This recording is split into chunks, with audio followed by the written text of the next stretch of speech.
Bueno, bienvenidos, bienvenidas a todos a otro encuentro, en este caso virtual, del Seminario Constitucional, donde hoy vamos a abordar la relación entre el derecho y la moral, un poco las nociones básicas, va a ser una cuestión introductoria. Y bueno, estoy muy contento además de ver, primero, estudiantes actuales cursando, a los miembros del seminario, a los aspirantes, profesores también de la universidad, así que me pone sumamente contento porque valoro mucho, nos encanta el derecho, nos encanta aprender, nos encanta seguir conociendo, entonces me pone muy contento que generemos estos espacios para poder compartir eh, todo esto en este viaje eterno que es el conocimiento y que uno no para todo el tiempo de construir y de construirse. Así que bueno, y valoro no solamente eso, sino la presencia del profesor Alejandro Bottini que nos acompaña y que se toma este tiempo y tener también estos espacios dentro de la universidad, espacios no arancelados, espacios de la universidad pública y de calidad. En estos momentos creo que es importante remarcar tener estos espacios y que podamos, porque es también hablar de igualdad de oportunidades, ¿no? Generar y seguir discutiendo en estos ámbitos. Así que eso me pone muy contento. Y un poco introducir en esto de la moral, en estos dos conceptos de la moral y el derecho, que muchas veces lo estudiamos o lo vemos como algo, como un muro de separación, como una cuestión aislada, como algo insular, que nada tiene que ver y por momentos también nos golpea, nos interpela ante determinadas cuestiones que vemos que están o parece que están relacionadas entre cuestiones o las cuestiones más importantes de nuestras vidas. Aparece esto que parece separado y no sabemos si está separado juntos y bueno, ahora un poco Ale nos va a contar, pero esto o esta interpelación que nos hace entre la relación entre el derecho y la moral, un poco que yo a Ale lo vuelvo loco al profesor Bottini porque llego con estas cuestiones y quiero respuestas y me dice, bueno, léete, por acá lo tengo, me dice, léete este librito, me dio para leer el de Moral, Derecho, Moral y Política de Carlos Nino, que es chiquitito, me dice, bueno, al otro día me lo compré, lo leí, lo que no me dijo era que era complejo leer a Nino. Entonces le pedí, por favor, no solamente quienes hablan, sino muchos miembros del seminario, la veo a Caro y un montón más que queremos empezar a leer a Nino y entenderlo, que nos auxilie, que nos ayude para empezar a poder a tener más herramientas para entender qué es el derecho, la legitimidad del derecho y demás. Así que me encanta digo, que nos haya dado esa herramienta, pero le pedimos por favor que nos ayude y un poco en ese sentido veníamos planificando hace un tiempo estos encuentros y esta charla para que sea básicamente la puerta de entrada para leer a Nino, ¿no? Le digo, arranquemos, ayudarnos con algo bien básico como para poder de a poquito meternos en ese autor. Y en esta cuestión también, y ya termino con la parte introductoria, más allá del propósito de leer a Nino, también creo que es un tema, una temática que no es estéril únicamente como teoría filosófica o teoría constitucional o filosofía, sino que creo que en algún punto estas temáticas tienen implicancias, implicancias en el diseño institucional, en las constituciones. Hoy me ponía a leer, ahí me pasaron el debate de los convencionales constituyentes y le comentaba un poco a Alejandro cómo una convencional citaba Rawls y artículos para argumentar el 75 inciso 23. Es decir, que estas cuestiones tienen implicancias prácticas en el diseño institucional, ni que hablar en el control judicial de constitucionalidad y muchas cuestiones. Es decir, que esto no es algo que va a quedar acá en la teoría, sino que nos va a ayudar a tener otra mirada, creo yo, en el diseño institucional u otra mirada en el control de constitucionalidad y en el derecho en sí. Así que todo esto es lo que un poco venimos a trabajar y le quiero pasar la palabra y de vuelta agradecer al profesor Bottini, que es, para quien no lo conoce, profesor de Derecho Constitucional 2 a la noche, bueno, actual coordinador encargado de nuestra comisión y que además sabe un montón y nos encanta que nos apoye en todos los proyectos y que venga a compartir y se tome el tiempo para brindarnos sus conocimientos. Así que, sin más, le paso la palabra al profe Bottini y, bueno, nuevamente gracias a él y a todos los presentes. Bueno, ¿qué tal? Buenas tardes, ¿cómo andan? ¿Todo bien? En primer lugar, agradecerles a Fernando y al resto de los colegas y fundamentalmente a ustedes, los miembros del seminario, este espacio extraordinario que por impulso de Fernando y de ustedes, no hace más que crecer y crecer y crecer y generar cosas. Así que la verdad que es una responsabilidad. Estoy un poco nervioso, entonces. El punto, como dice Fernando, es intentar plasmar de la manera más simple posible algunos conceptos que entiendo que el autor da como supuestos por el que va a leer. Entonces, en esa idea de que los da como supuestos, a veces todos, me incluyo, nos quedamos un poco al margen de la lectura de esos textos. Entiendo que en principio igual esto lo podemos ir ajustando a demanda de ustedes o a curiosidades de todos, porque yo también en cada lectura aprendo o veo otras opciones o me doy cuenta que lo que pensaba estaba mal de lo que decía un texto. Podemos después ir ajustando, pero en principio sería una especie de abordaje introductorio que nos permitirá leer después el capítulo 1 y el capítulo 2, en principio, del libro que comentaba Fernando, ¿no? Del Sí, libro Derecho, Moral y Política, una teoría del derecho, porque esa es la bajada de título de Carlos Santiago Nino. Entonces, ese sería un punto, la idea. Les confieso además que si bien esto lo leo, lo discuto, en general no lo enseño, no, no, no. Entonces fue todo un ejercicio sistematizar lo que quería decir para que esto sea ordenado y para que nos sirva a ustedes y para que me sirva a mí. Entonces, por eso, a diferencia de lo que suelo hacer, voy a hacer una presentación como para ordenarnos temáticamente. Pero, antes de esa presentación, algunos puntos que me parece que tendríamos que tener en cuenta. Creo que en el fondo está siempre dando vuelta a la pregunta de ¿por qué tenemos que obedecer al derecho?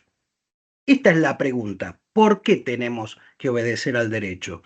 Entendemos que no son suficientes las razones dadas por el temor o por la idea de seguridad. ¿Por qué? Porque entonces deberíamos obedecer otro conjuntos normativos que puedan generarnos ese temor. Entonces, me parece que en el fondo toda pregunta relacionada con lo que vamos a ver tiene en algún punto que ver con la pregunta sobre cuál es el derecho válido y si hay que obedecer al derecho. Esas dos preguntas serían las que están dando vueltas. Para aproximarnos a esta idea, ahora sí, vamos a elaborar sintéticamente las dos grandes familias ius filosóficas, de filosofía del derecho, que es el ius naturalismo y el positivismo. Haciendo también una aclaración previa. Son familias muy grandes que a veces no se reconocen dentro de cada una como parientes. O sea, como todo ejercicio, si se quiere, de sistematización, vamos probablemente a cometer algunas injusticias, agrupando en algunos lugares a quienes tal vez no se consideren formando parte de ese lugar. ¿Se entiende lo que digo? El espectro es muy amplio.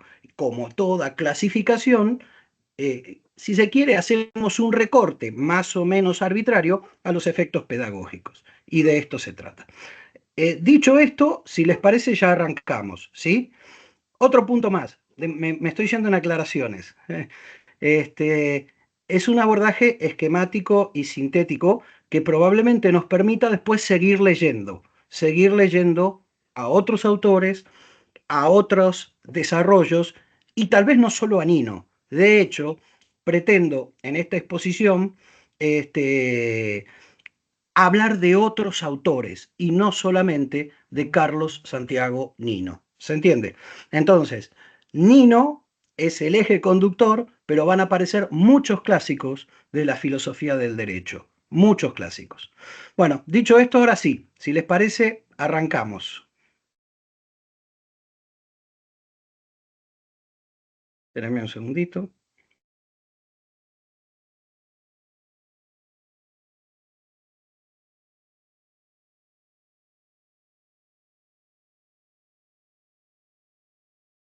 Bien, La idea entonces, no sé si ahí logran verlo, es trabar unos conceptos básicos entre moral y derecho y bajo la lógica de las escuelas filosóficas del justnaturalismo y del positivismo. ¿Está? Entonces, avanzamos. A ver, el justnaturalismo tiene como idea central la existencia o el respeto a dos tesis.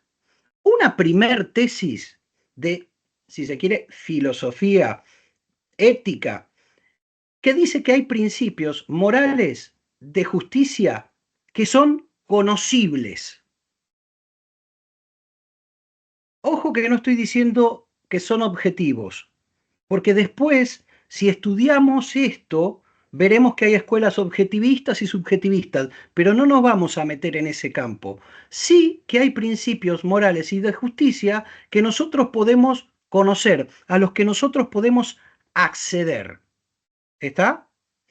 Y además, en paralelo, una segunda tesis que dice que un sistema o una norma jurídica solo será derecho, solo será jurídica, si se condice con ese conjunto de principios morales y de justicia a los que nosotros podemos acceder.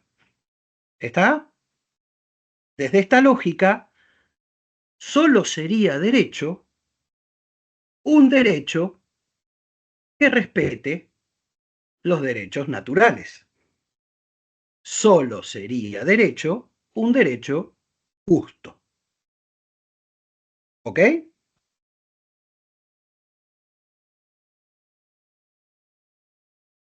¿Alguna duda hasta acá? ¿Alguna duda con esto?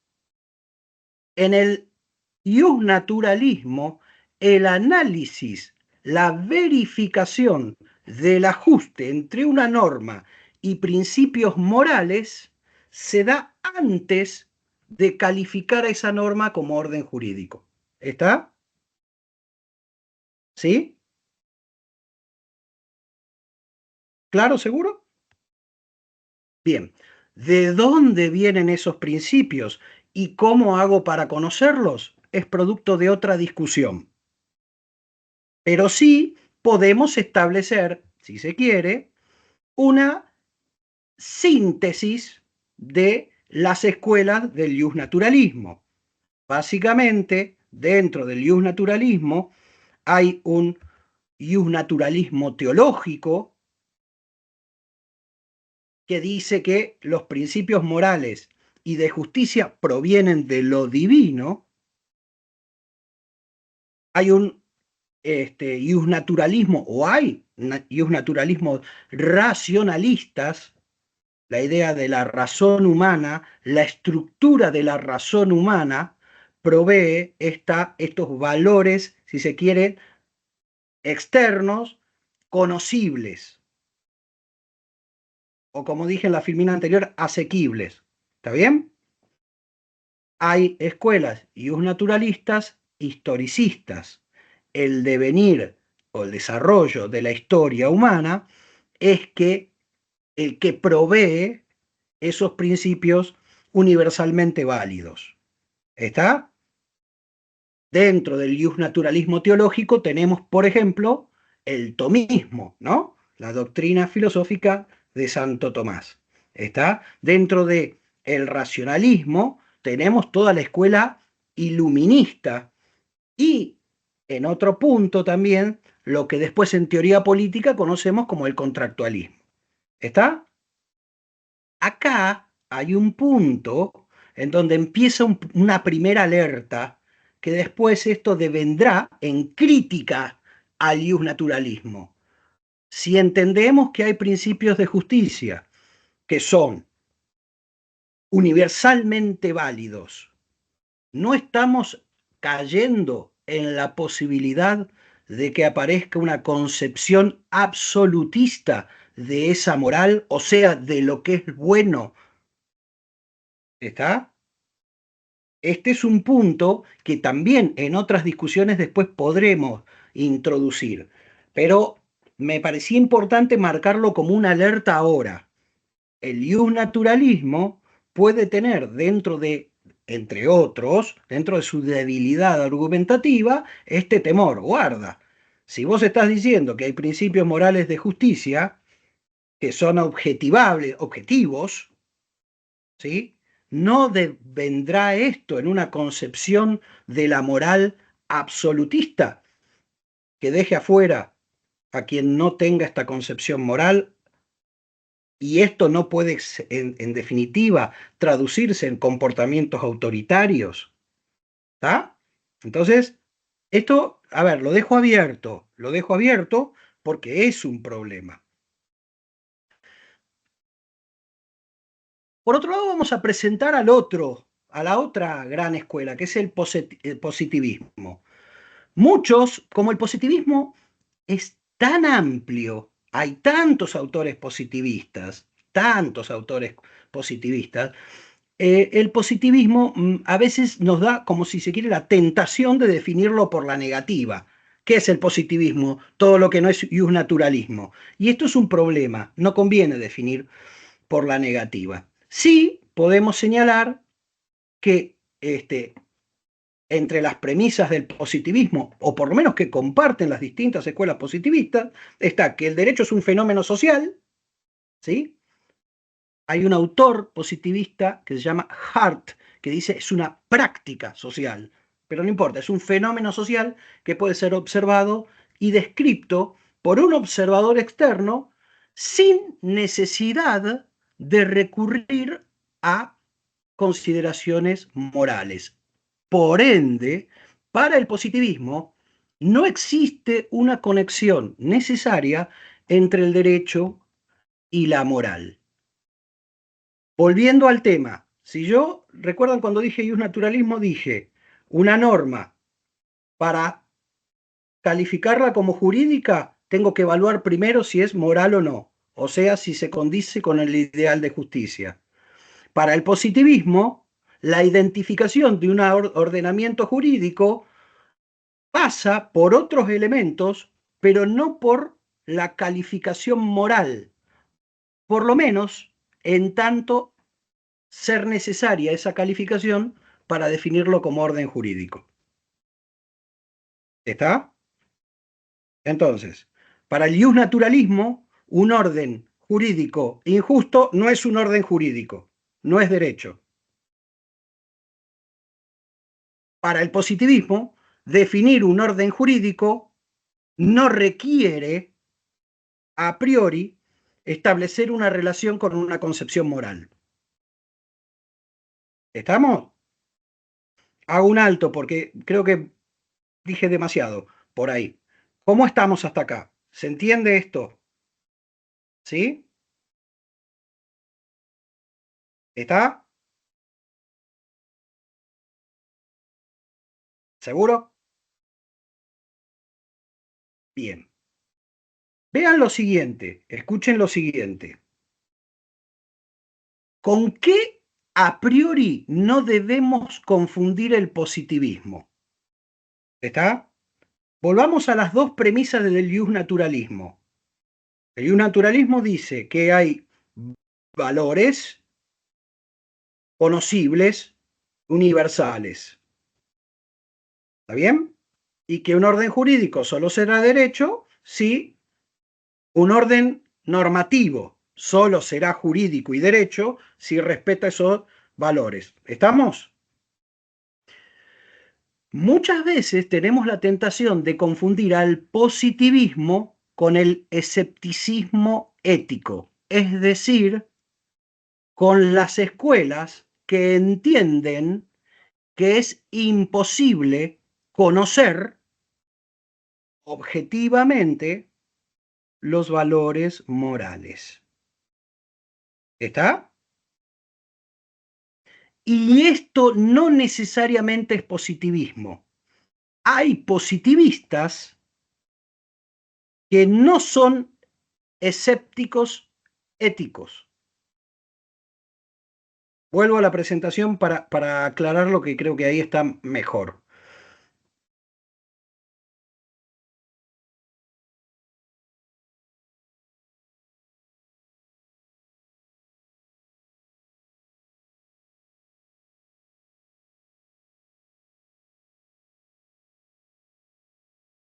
Ahí está. Escepticismo ético. No existen principios morales y de justicia universalmente válidos y conocibles por medios racionales y objetivos. Hans Kelsen, un conocido, uno que yo propondría leer, o Half Ross, ¿sí? Son dos positivistas que descreen de la posibilidad de conocer en términos científicos los principios morales. ¿Está? No se pueden conocer. ¿Sí? La idea de justicia, dice Kelsen, es una idea muy grande, muy inabarcable, imposible de conocer. ¿Está? Como dije antes, hay otros positivistas, Bentham es uno, Austin es otro, que sí creen que hay valores y principios morales conocibles. Por ejemplo, son lo que se llama, vos Fernando te acordarás por Farrell, los utilitaristas. Nosotros tuvimos un profesor con Fernando, Martín Farrell, que es utilitarista. Un utilitarista es un positivista que cree que hay valores morales, ¿sí?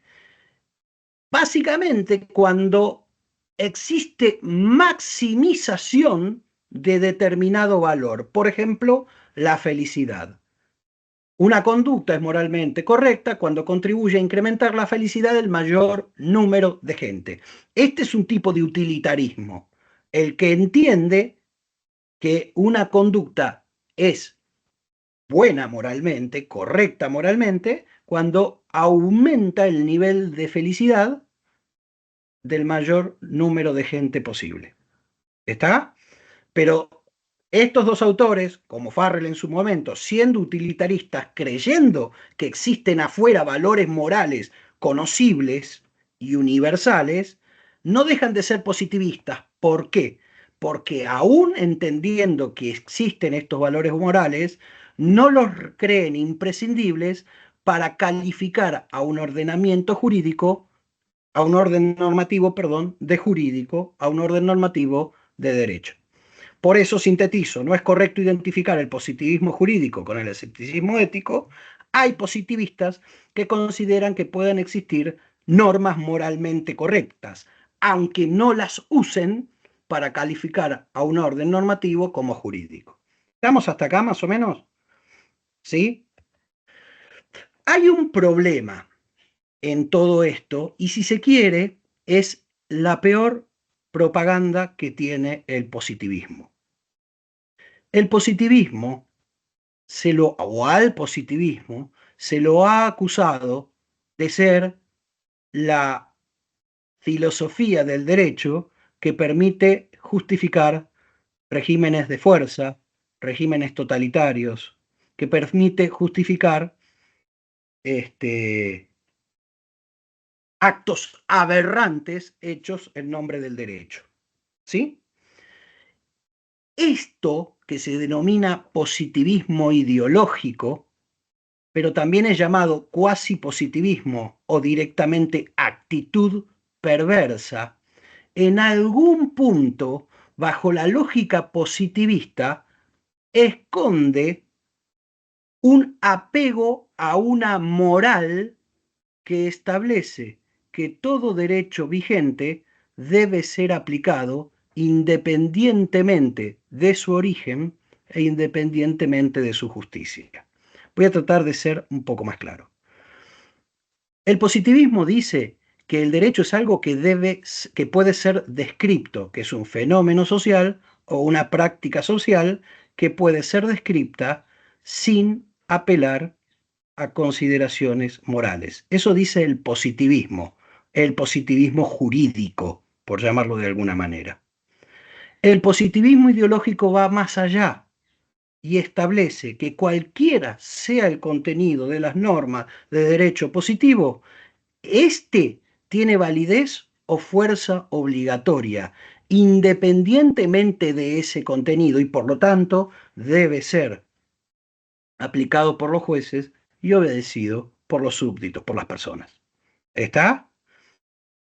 Acá, escondido atrás de la idea de positivismo, hay un mandato moral. Todo derecho vigente debe ser aplicado. Y listo. ¿Estamos? Los positivistas que no ascriben a esta, si se quiere, a esta figura de paja, ahora voy a decir por qué, que se llama positivismo ideológico, dicen justamente, eso no es positivismo. Genaro Carrió dice, eso es una actitud perversa, es una mala lectura del positivismo.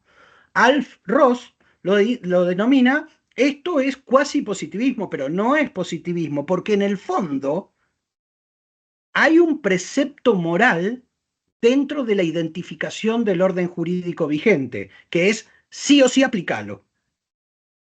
¿Está?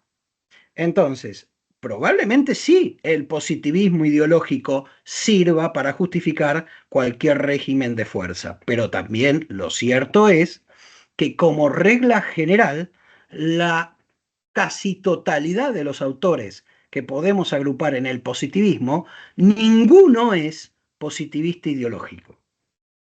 Probablemente sean algunos participantes de la práctica del derecho, algunos jueces, ¿sí? Algunos gobernantes en algún momento, pero no los filósofos del derecho, porque el filósofo del derecho cuando dice yo describo un orden jurídico, no te está diciendo que ese orden jurídico deba aplicarse. Por ahí te describe que se aplica, pero no establece un deber necesariamente. El positivista ideológico sí. Vuelvo a parar porque sé que por ahí estoy tirando demasiado concepto. ¿Cómo estamos hasta acá? ¿Alguna novedad? ¿Ninguna novedad? ¿Esto ya lo conocen? ¿Cómo venimos hasta el momento, si les parece?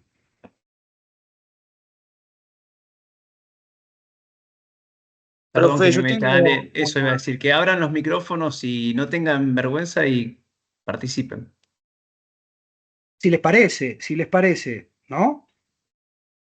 Sí, a mí Porque, me quedó justamente una duda porque estaba pensando con el utilitarista, a diferencia de este último.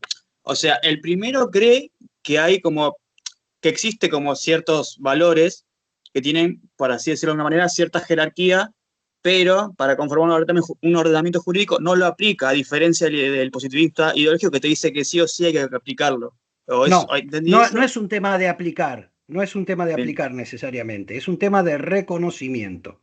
O sea, bien. el utilitarista dice, un orden jurídico que no maximice la felicidad sigue siendo un orden jurídico.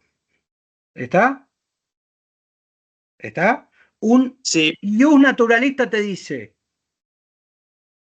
un orden normativo que no tienda a la justicia no es jurídico.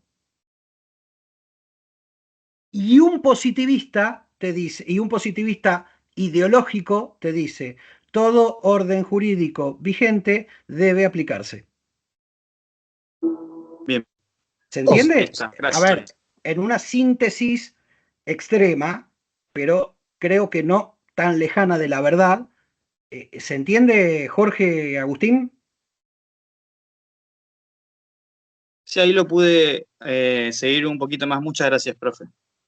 Profe, o sea, lo que usted estaría explicando es que el positivismo ideológico sería lo mismo que un naturalismo, pero mirado desde el otro extremo.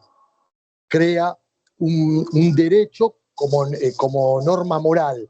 Debe ejecutarse, lo que dicen los naturalistas, del otro lado, diciendo que primero precede la moral y después genera el derecho. ¿Sería algo así? ¿Una norma jurídica?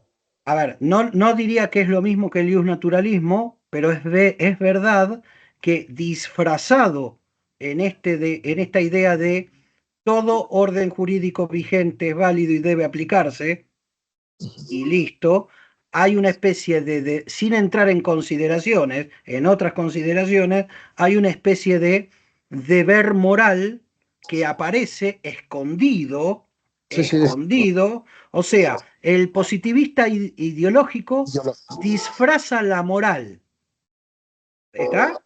está, está. ¿Está? Esconde la moral en un pretendido objetivismo, pero ahí hay un deber moral para el positivista ideológico. ¿Está? Sí, sí, sí, sí. Yo cumplí órdenes, obediencia debida, eran las leyes del Estado nazi. ¿Se entiende? Sí, totalmente claro. ¿Está? ¿Queda claro más o menos la idea? ¿Qué dicen los positivistas? Eso no es positivismo. ¿Qué hacen los naturalistas? Ahora vamos a ver. Los naturalistas dicen, eso es positivismo. Y le doy con un palo a eso. ¿Se entiende? ¿Estamos más o menos? ¿Sí? ¿El resto? Bueno, sigamos entonces. Y yo, Dale. particularmente, gracias a mi profesor de filosofía, Misraji, no sé si le suena de la Facu, Sí, que cómo vimos no. todos los autores que está nombrando, así que lo estoy siguiendo perfectamente. Buenísimo, buenísimo, buenísimo, buenísimo, buenísimo. Está muy bien.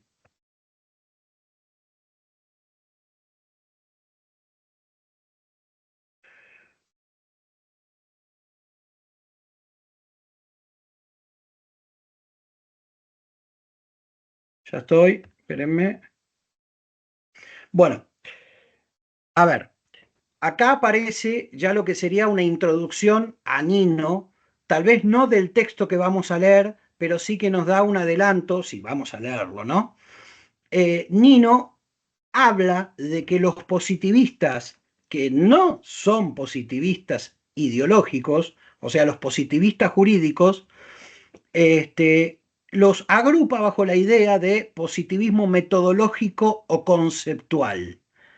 Y acá, esta idea de conceptual nos va a venir bien porque vamos a ver que el primer capítulo del libro, y tiene que ver con esto, Nino lo denomina la relación conceptual entre derecho y moral. A ver, el concepto de derecho no debe caracterizarse según propiedades valorativas, el concepto de derecho y la identificación de un orden jurídico no depende de su adecuación a principios morales. Y acá empieza a aparecer algo que Nino construye en su teoría como lo que se entiende como un intento de superación de la controversia conceptual entre naturalismo y positivismo. Y sobre esto gira gran parte de la obra de Nino. A ver, él dice, o él se ascribe a una corriente que no es esencialista en materia conceptual. Voy a ser claro. Dentro de los conceptos, dentro de las palabras, no se esconde ninguna esencia de las cosas. No hay una esencia del derecho. Lo que el derecho es lo que nosotros acordamos en nuestra práctica social que sea el derecho. Por supuesto, es un acuerdo en la práctica, no es que nos sentamos a generar una definición dialogada, es la propia praxis social la que va generando los conceptos. ¿Está? Y entonces él dice, en el derecho no hay una esencia de lo que es el derecho. El derecho tendrá una definición que, como otras palabras del lenguaje natural, dependerá en los contextos discursivos donde las utilizamos. Las palabras son vagas, son ambiguas y tienen carga emotiva. ¿Qué quiere decir esto? Una palabra vaga es una palabra que no tiene claramente definido su contorno de propiedades que la hacen definible. Por ejemplo, banco, que también es ambigua, pero vaga. ¿Un banco de 3 patas puede existir? Sí. ¿De 2 patas? También. Incluso hay bancos de una pata grande. ¿Está? Si yo digo son solo banco los objetos que sirven para sentarse de 4 patas, dejo afuera un montón de objetos que en nuestro lenguaje natural también llamamos banco. ¿Estamos? Entonces, a veces el límite, el contorno de propiedades que definen una palabra no están claras en sus márgenes, y mejor que así sea, porque si las clarificamos demasiado, dejamos elementos que usamos como banco y que llamamos banco. ¿Estamos? Pero también las palabras son ambiguas. Esto es, que pueden significar, de acuerdo a los contextos discursivos, cosas diferentes. Tienen diferentes significados de acuerdo al contexto discursivo. ¿Sí?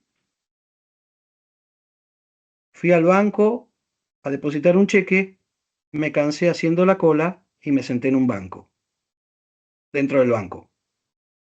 ¿Está? Puede ser. Y otra característica del lenguaje natural es la carga emotiva, ¿no? Si yo digo libertad, ustedes van a pensar en valores positivos. Si yo digo igualdad, van a pensar en valores positivos. Si yo digo tortura, van a pensar en cosas negativas. Si yo digo derecho, dependerá. Si estamos en un estado totalitario, con normas totalitarias o autoritarias, será negativo. Si hablamos de ideal de justicia, será positivo. Entonces, Nino, apelando a todo esto, nos dice que puede haber un concepto descriptivo de derechos y un concepto normativo de derechos. El concepto descriptivo sería asimilable a lo que piensa el positivismo. El concepto valorativo estaría más cerca de la idea ius naturalista. Voy a volver ahora con la presentación para ver esto. Hay una relación para Nino conceptual entre moral y derecho. Pero guarda, Nino dice en algún punto que el concepto descriptivo del derecho, del positivismo, lleva implícitamente al positivismo ideológico. O sea, un sistema jurídico per se provee razones autónomas para justificar decisiones. ¿Y por qué dice esto? Que ahora voy a volver, ¿eh? Porque para Nino solo existen obligaciones morales. Dejo de compartir un minuto porque creo que acá hay que detenerse.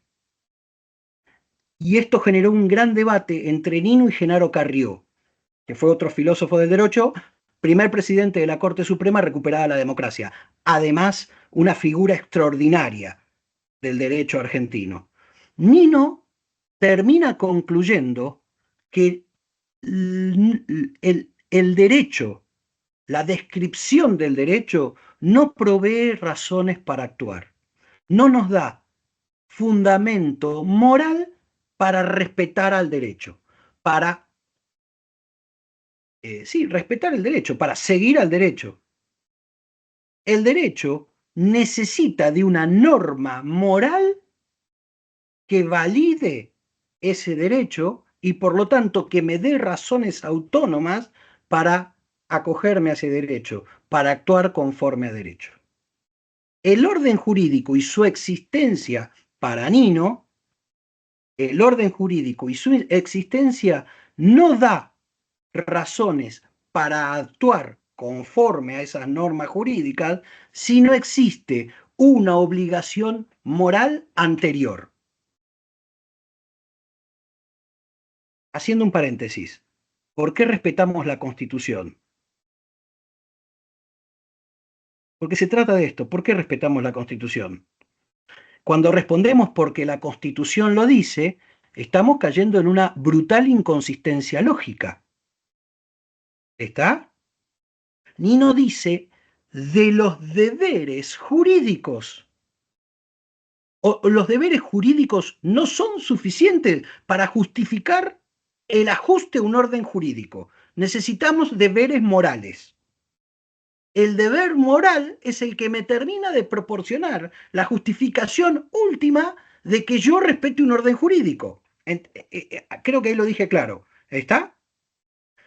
Genaro Carrió le dice, estás equivocado.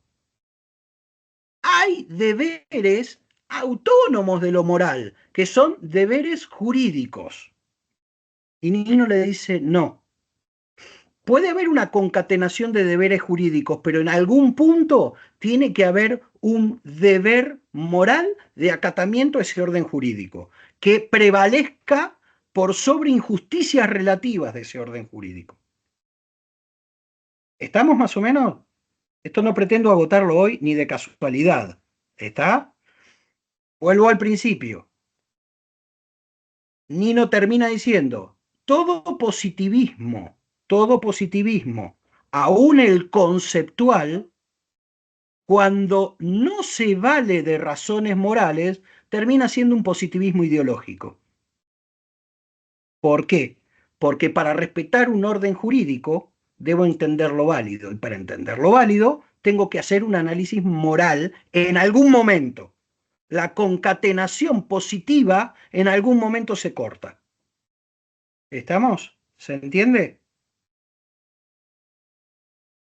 Para los que estudiaron a Kelsen, que está en las antípodas de esto, dirán, che, la norma hipotética de Kelsen, la que está por arriba de la norma fundamental y da validez a todo el orden jurídico, ¿no será esto? No, porque Nino dice, esa norma moral es conocible, y Kelsen dice, no, es una norma hipotética que me permite una construcción lógica.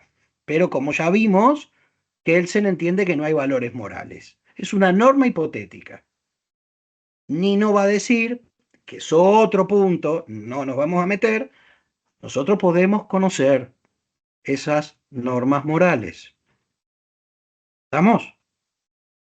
¿Queda claro hasta acá más o menos? Tengo la sospecha de que no. ¿Sí?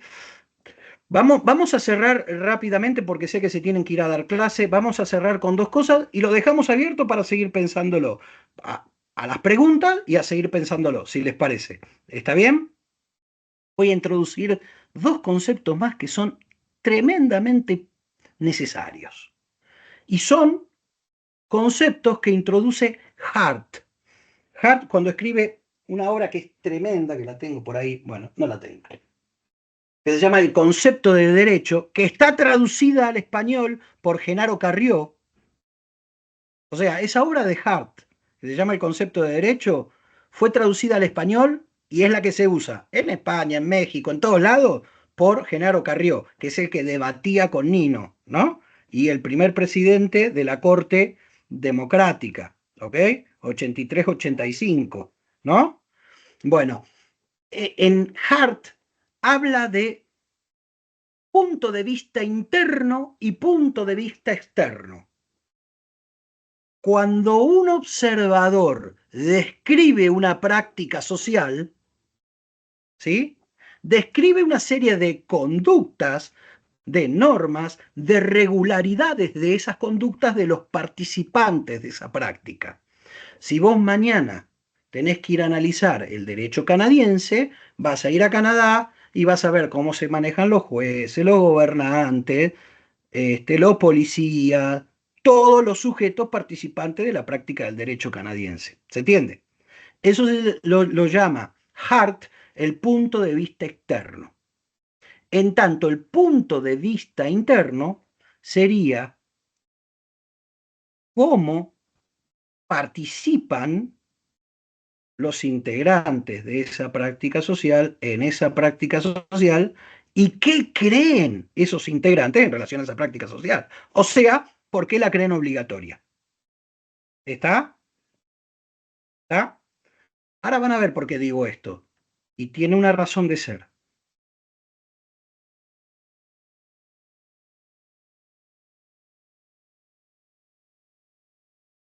Bueno, acá, perdón, termino esto.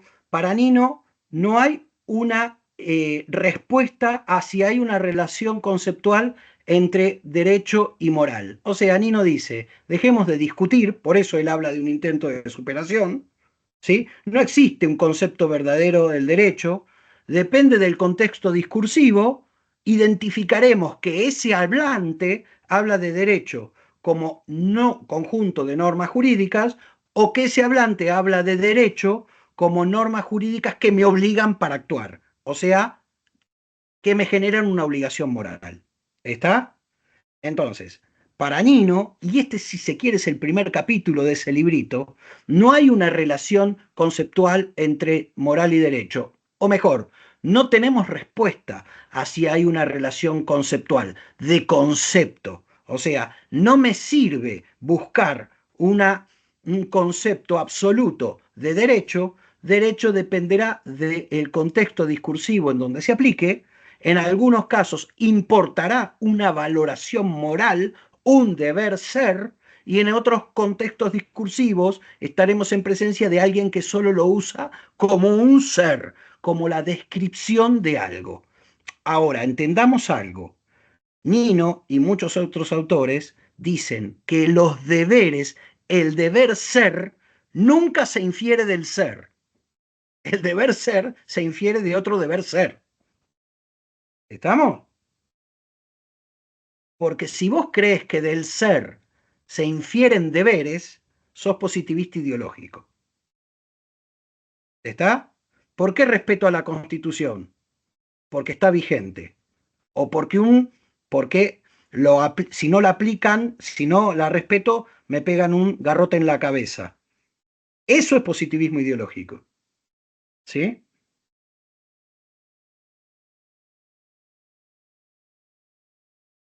Bueno, para sintetizar todos estos conceptos, el positivismo conceptual, ¿no? Yo describo al derecho sin usar elementos valorativos para esa descripción, describo un conjunto de prácticas sociales relacionadas con normas que creemos obligatorias, ¿sí? Es un concepto descriptivo del derecho y sería asimilable a lo que Hart entiende como punto de vista externo. ¿Está? Algún observador externo que relata cómo es una práctica social, o sea, cómo es el derecho en un país, por ejemplo. En cambio, el iusnaturalismo importa un concepto normativo del derecho, un deber ser, y está inmerso en el punto de vista del participante de esa práctica. ¿Está? A un juez no le resulta suficiente que le describan las normas vigentes. El juez debe entender que tiene una obligación de aplicar esas normas vigentes. Y esa obligación para Nino siempre es un deber moral. ¿Está? ¿Sí?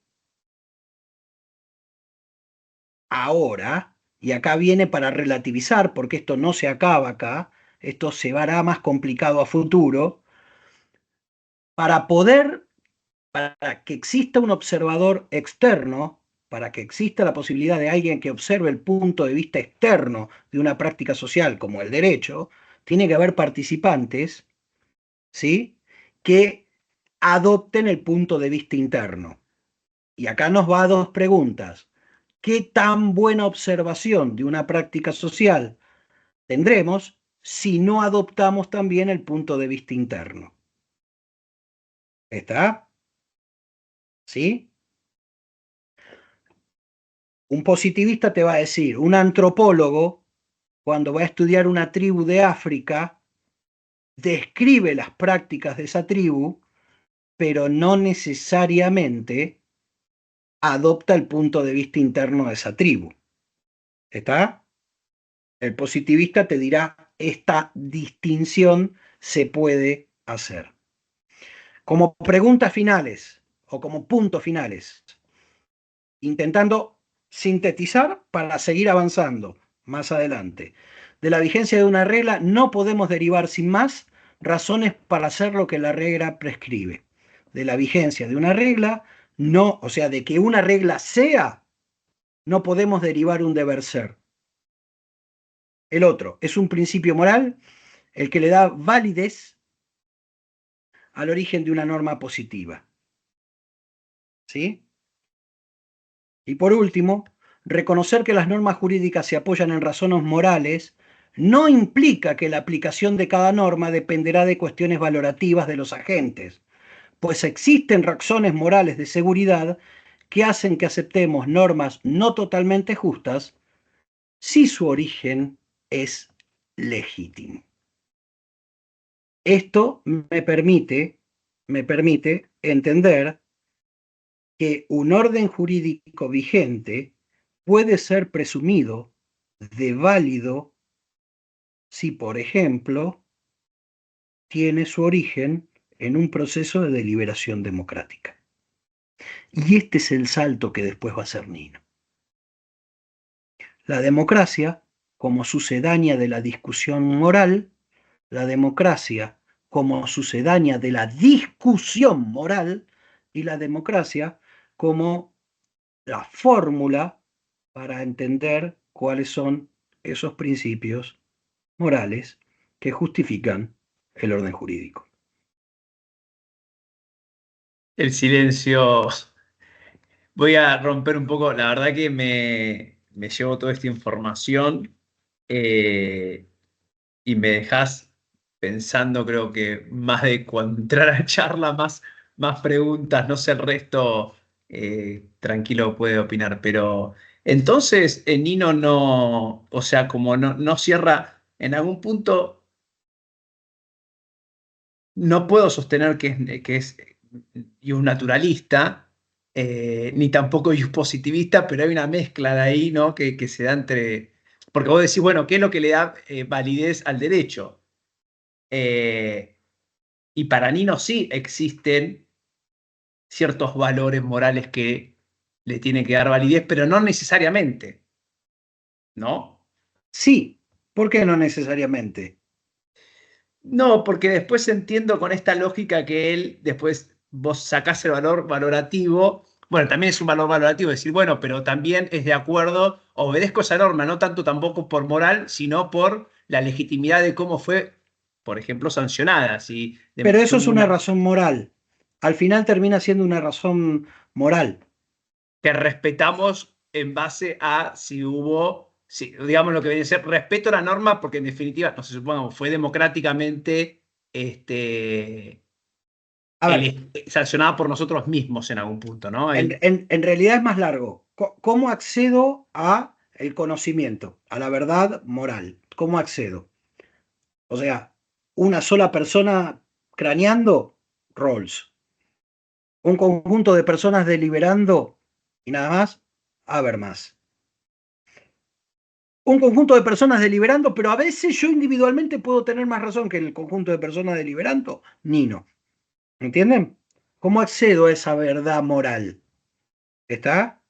Pero esto parte de otra idea, porque por eso Nino, no me quiero meter en otros temas, es un constructivista ético, ¿no?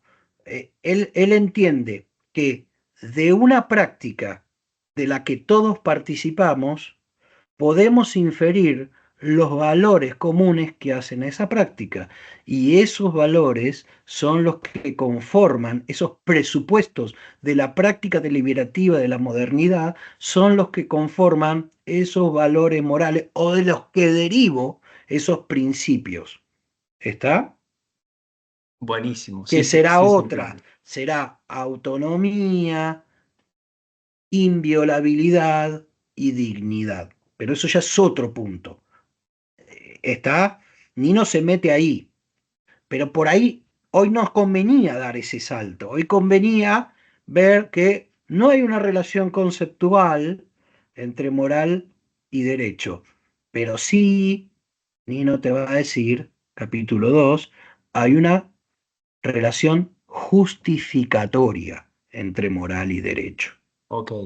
Que esto después nos genera otros problemas, ¿está? Pero ¿se entendió más o menos esto, Brenda? Ahí levantó la mano una Brenda. Bueno, también me quedé con muchas preguntas y me quedé pensando en esta idea de Nino, de la democracia deliberativa, y vos mencionabas la legitimidad de origen como basamento para la construcción desde esta idea moral. Entonces, pensando también, se me ocurre el rol del juez, que no tiene una legitimidad de origen dada por la sociedad, pensando esta construcción de Nino sobre la deliberación de todos nosotros, ¿cuál es el basamento si no tiene una legitimidad de origen? Tiene una legitimidad derivada y cómo el concepto moral se inserta en los jueces y eso puede generar una respuesta a las necesidades sociales. Bueno, No sé si bueno, me fui mucho. Nino, justamente en la constitución de la democracia deliberativa, desarrolla todo un capítulo por este problema, en el sentido de que es un problema. O sea, evidentemente es un problema. Y es paradojal, además, es una paradoja. ¿Por qué? Porque sería, en palabras de Nino, epistémicamente elitista entender que uno solo puede llegar al conocimiento, ¿no? Es un elitismo epistémico, la idea de el juez que sabe en detrimento de la comunidad deliberando. ¿Está? Entonces, hay un problema en esto. Después, si quieren, seguimos charlando de cómo atemperamos el problema y cómo justificamos algunas cuestiones de esto. ¿En qué? O sea, ¿hasta dónde justificamos esto? ¿Está bien? Pero es como vos decís, hay un problema, porque justamente lo que él entiende es que hay que correrse del elitismo epistémico. ¿Está? ¿Está bien? ¿Sí? Perdonad que no responda más, pero da para 10 horas. No sé si 10 horas, pero da para mucho. Quiero marcar que sí hay un problema, esto genera algún problema paradojal, hay un problema incluso lógico, y esto se trata y se discute. ¿Por qué sí? Porque a priori lo que dijo Brenda es así. Se contradice con todo lo que decimos. Parecería. Después por ahí lo tenemos que rescatar, pero a priori es así. ¿Sí?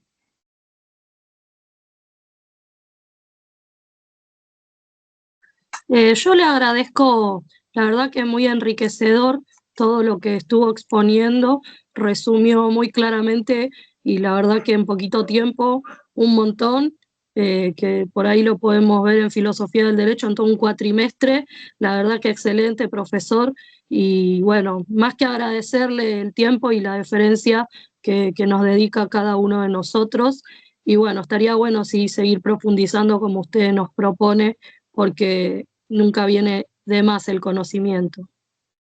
Bueno, te agradezco, María Eugenia. Por favor, que quede claro, no pretendo ni suplir lo que son el profesor Mizrahi y todo el resto de los profesores.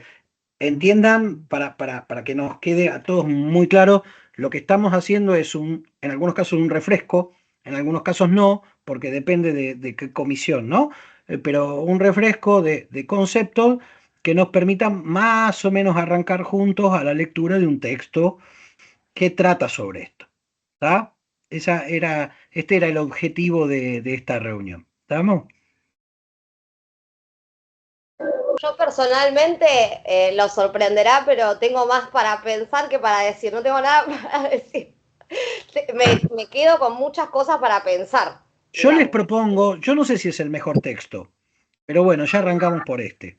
Yo les propongo que leamos el capítulo 1 y 2, recordemos esto, va a estar grabado, va a estar subido, volvamos a esto, confrontémoslo y tengamos después una reunión discutiendo el capítulo 1 y 2. ¿Les parece? Me encanta. Puede ser de acá a Me 2 encanta. meses. No nos pongamos locos. Tienen parciales, tenemos esto. Tomámoslo tranquilos.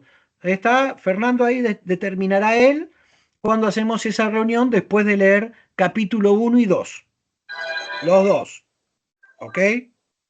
Yo cosas del 1 dije hoy. Porque es algo que el tipo da vuelta todo el tiempo. ¿Está bien? Perfecto. ¿Estamos? Bueno, creo que estamos, ¿no?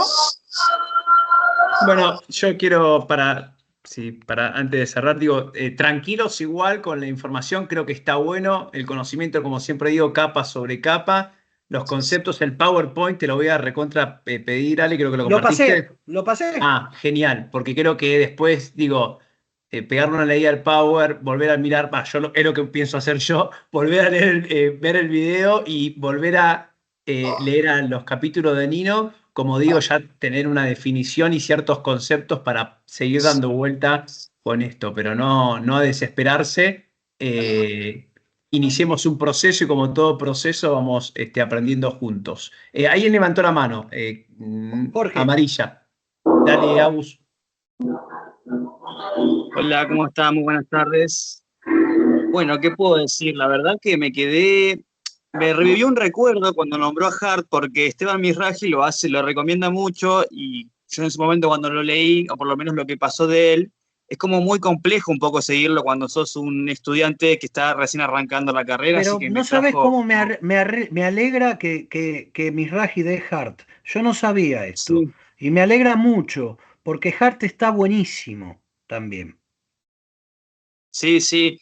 De hecho, me acuerdo que me costó un montón seguirlo, porque encima fue como una de las primeras materias y nada, me revivió como ese recuerdo. Honestamente, la idea me gusta bastante. Yo justamente iba a pedir el Power, pero ya que lo veo cargando, se lo agradezco mucho y también le quería agradecer por el tiempo. La verdad que el conocimiento, como dice Fernando, apremia y nada, me fui con muchas... es como que estoy incorporando lo que acabo de escuchar, sobre todo con las diferentes concepciones de lo que es un positivismo, porque quizás en un primer momento uno cuando no está muy metido en el tema tienen como, por ejemplo, en la introducción a derecho vimos lo que es el positivismo por un lado y un ateísmo por el otro y nada más, no sabía que existían como diferentes acepciones del positivismo y la verdad que estaba bastante bueno. También me hizo acordar un poco algo que escuché Agustín, a ver, Sí. existen muchas más que las que dije, ¿eh? Ah, ¿no se agotan ahí? El formalismo, el originalismo, o sea, El realismo escandinavo. el realismo, sí, existen muchas más, ¿está bien? Esteban da el capítulo 1 el concepto de derecho y como lectura complementaria mete también el capítulo 1 del de Nino, introducción al análisis del derecho. Que para mí habría que leer el 4, no el 1. Espérenme un poquito, yo lo tenía por acá. ¿Me aguantan? Ya vengo. No es el 1, es el 4. Ah, ahora me fijo. Mientras, el 4 es la conexión directa entre el derecho y la política de Nino. No, el 4 de Hart. Ah, de Hart, perdón. Quería, para que voy a sacar el primer plano. Quería presentarles a todos y a todas al profesor Carlos Quero, que está presente acá, que con él también tenemos ganas de ver a Rawls sobre los principios de la justicia, teoría de la justicia. Así que para que lo conozcan es quien está hablando. Por eso, como ven el capítulo 1, es complejo como el primer acercamiento a Hart.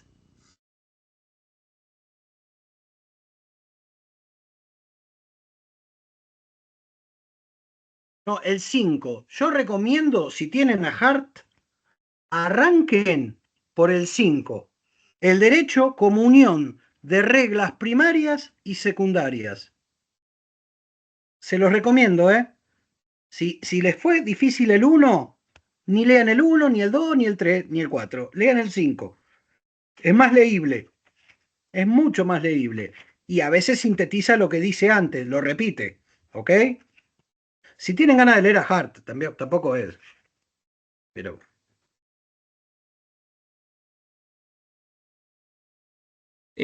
Candela, Comerci, Cande, si querés. Sí, bueno, primero que nada, yo también me voy con más preguntas que creo que con las que vine. Me voy con muchas, en realidad no sé si preguntas, más que preguntas, cuestionamientos. Me suele pasar esto, que como que creo algo y bueno, escucho y después me lo cuestiono bastante. Y después yo al menos me pasó que desde el chat no puedo abrir el Power. No sé si alguien lo intentó abrir y puede abrirlo. Se lo mando a Fernando y Fernando que lo mande, ¿les parece? Gracias. Ya te lo mando. Perfecto. ¿Alguien más quiere decir algo? ¿Opinar? ¿Alguna cuestión? ¿Otero? Bueno, yo agradecer, profe, por la invitación y por lo demás. Me voy con un montón, como dicen muchos compañeros acá, me voy con un montón de dudas y por ahí con alguna certeza que uno tenía cuando el profesor dijo esto, ¿y por qué le hacemos caso a la Constitución? Porque está escrito y me viene esto de que por ahí la Constitución cuando fue concebida con esa cosmovisión que encierran quizás valores morales que la terminaron llevando al derecho positivo por ahí. Entonces, es como que me aferré un poquito, creo que el profe Rossi se lo dijo cuando le nombré por ahí este año la democracia deliberativa, el tema de aferrarme un poquito más por ahí, yo por concepción particular, si bien leo un montón de autores, me inclino valorativamente para ese lado, por una cuestión de concepción, sin cerrar la puerta a los demás autores, los obviamente que nutren para ver las diferencias. Pero bueno, me quedé con eso que dijo, ¿por qué le hacemos caso a la Constitución? Y yo por ahí, que he cursado hace muchos años ciencia política, veo de que viene de esa concepción, de esa cosmovisión de los fundadores que por ahí tenían un poquito de valores morales que lo llevaron al derecho positivo. Perdón, es lo único que quería decir.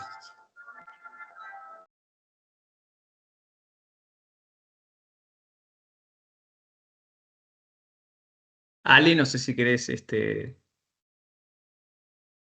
Sí, a ver. Brevemente, para no dejar una imagen probablemente inapropiada por responsabilidad mía. Y ahí Otero me generó una alarma, en el sentido, a ver, cuando nosotros hablamos de relación justificatoria entre moral y derecho, no necesariamente estamos diciendo que todas las normas jurídicas pueden ser medidas con el calibre moral. El derecho no sabemos muy bien para qué sirve, pero en principio podemos decir que sirve para resolver conflictos en sociedad y para ayudarnos a cooperar en sociedad. En principio podemos decir que tiene estas dos utilidades. ¿Tá? Ni siquiera digo fines, estas dos utilidades. Muchas normas jurídicas, no nos vamos a meter en eso, son meras normas jurídicas de coordinación. O sea, no hay un valor moral atrás de un semáforo en rojo. Se entiende el punto. Pero me sirve para ordenarme, para que no nos matemos. ¿Está? Sí, es más claro ver la idea moral en otras normas, pero entendamos que a veces el derecho, por eso también de vuelta vuelvo a Hart, cuando habla de normas primarias y normas secundarias. Las normas secundarias no necesariamente tienen que ver con derechos, tienen que ver con adjudicación de competencias, con adjudicación, procedimientos. De procedimientos, de formas de modificar las normas primarias. ¿Está?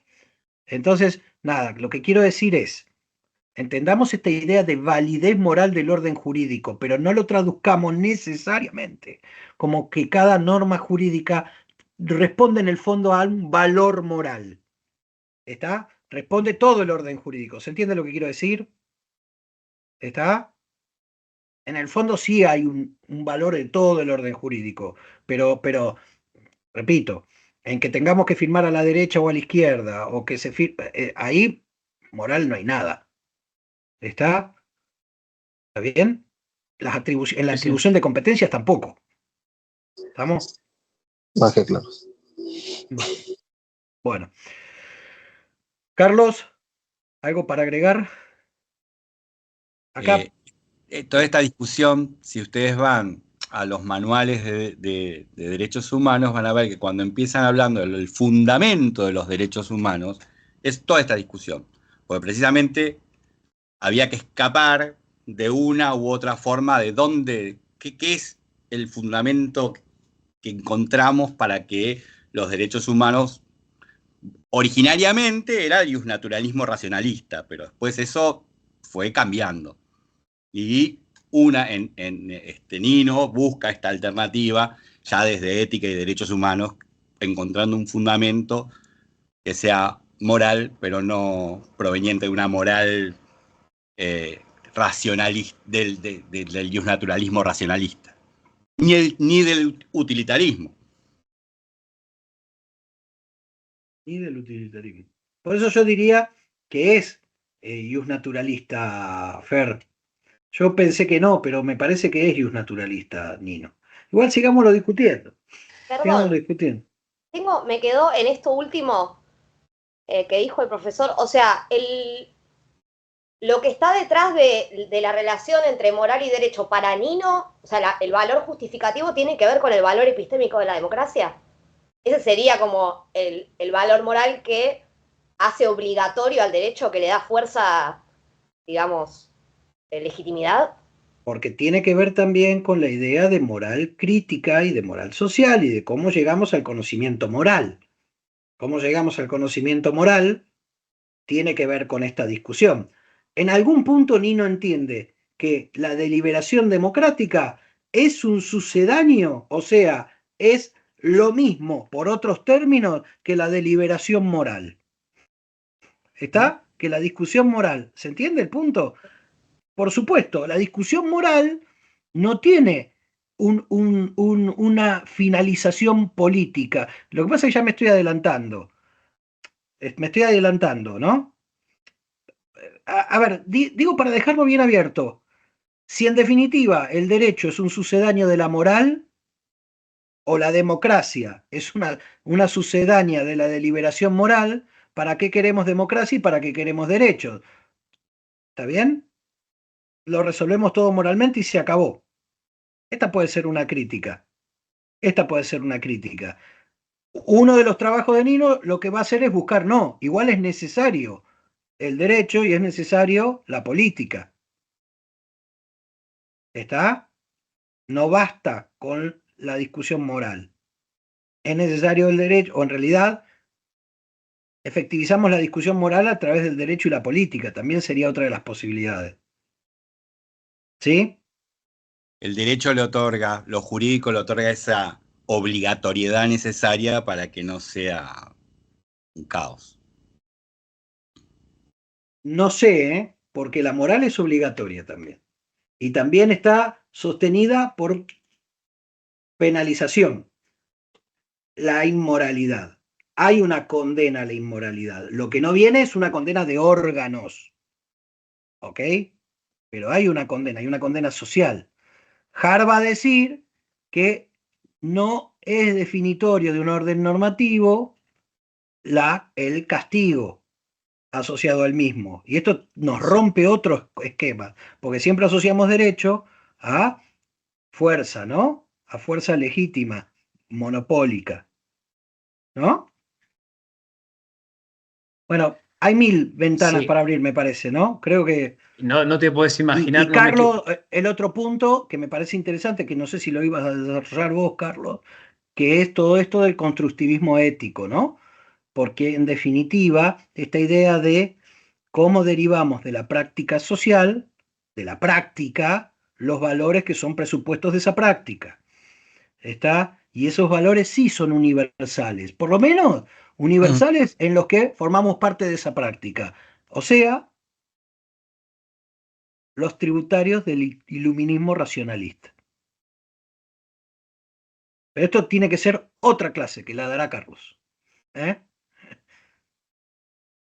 No, iba a decir, sí, que en mi cabeza no sabe cómo está, no sé el resto, explotada de... No, porque se me cruzan muchas cosas que no me voy a adelantar, pero digo, en algún punto quizás tiene que ver con esto que mencionabas de Carlos, que para Nino, en definitiva, la práctica de la democracia deliberativa, como esto del valor epistémico, de cómo yo puedo llegar al conocimiento, a conocer, que es un valor moral, pero también es la forma de poder construir y cambiar la moral.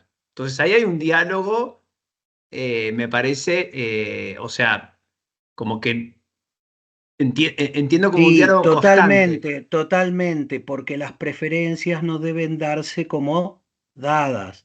Entonces, la práctica modifica, pero hay valores dentro de esa práctica que parecerían inmodificables. Y ahí O tenemos sea, un claro. Nino, que te dice que no es un esencialista conceptual, que los conceptos son producto de convenciones, en algún punto, por eso hay un olorete kantiano ahí, dice, salvo, y dice, en algún lugar hay algo que no es producto de la convención,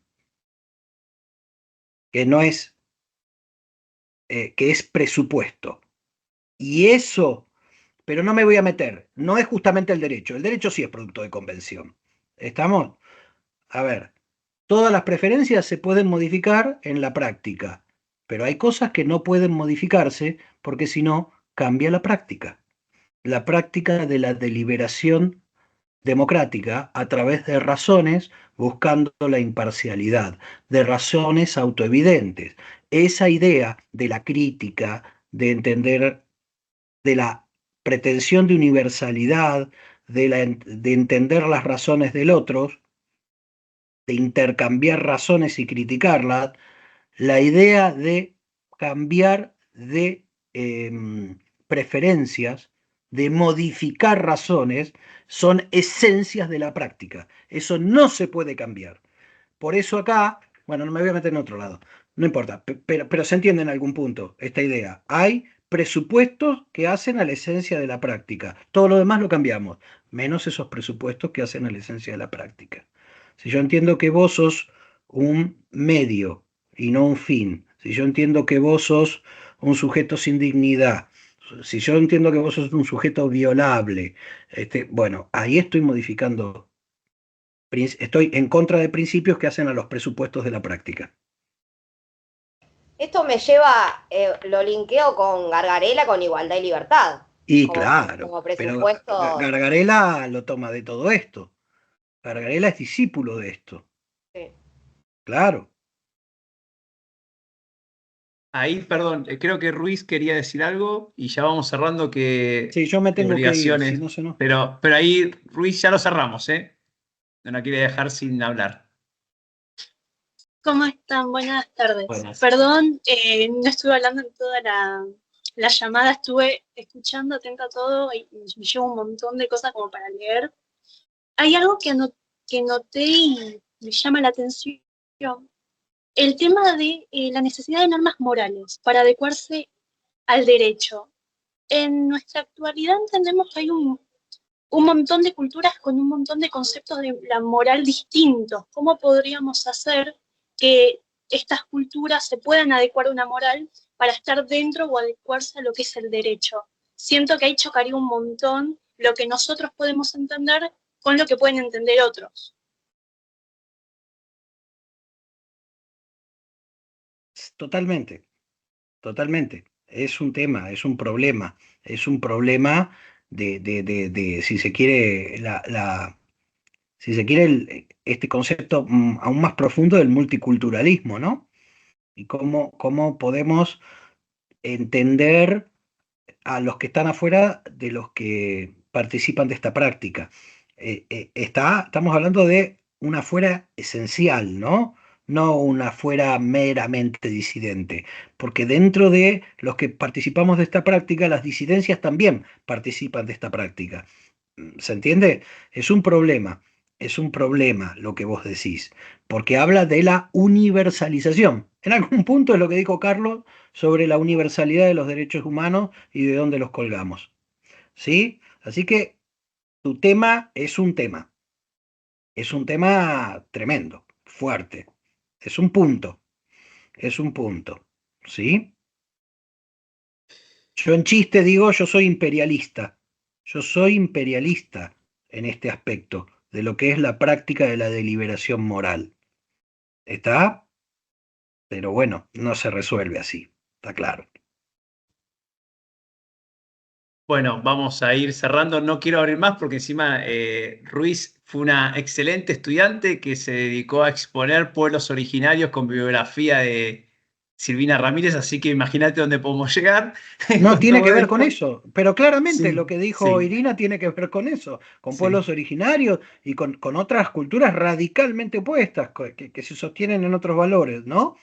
Sí, sí, sí, estoy de acuerdo, estoy de acuerdo. Entonces, es todo un punto el que plantea ella, todo un punto. Bueno, les pido después que me hagan una devolución para coordinar con Alejandro. Digo, un ida y vuelta, ¿qué les pareció? ¿Cómo quieren continuar? Así yo hablo después con Ale, a todos y a todas, por favor, una devolución con eso. Y cerramos, agradecerle, pero enormemente al tiempo a Alejandro Bottini, a su conocimiento, a su paciencia, a su preparación, porque esto no es algo improvisado, sino que lo vine pensando. De hecho, lo venimos hablando, y Carlos también, Carlos Quero, que está presente acá, veníamos pensando un poco en estas actividades y en otros autores que Carlos también ya estamos ahí pensando para ir preparando, así que agradecerles. Con Rawls ahí que tenemos muchas ganas también Rawls es el que dice que pueden existir principios universales y él busca la forma, un método para conseguir esos principios universales. Así que ahí, Carlos, podemos también armar algo si todos y todas tienen ganas. Agradecerles, bueno, como le dije a Bottini, agradecer a los profes presentes y a todos ustedes, a los estudiantes que realmente tienen ganas. O sea, esto es maravilloso, que ustedes tengan ganas de estar acá participando. Sé que muchos están en el trabajo, otros salieron corriendo de las clases o que otros tuvieron que ingresar a otras clases. Así que agradecerles a los del seminario, a mis ex estudiantes y a todos. La verdad que me da un placer muy grande y me motivan a seguir armando esto y seguir aprendiendo de la bibliografía de Alejandro y de los otros profes. Creemos en esto también, en que todos podemos aprender de todos, y abrir estos espacios creo que nos enriquece. Así que muchas gracias y un hermoso fin de semana.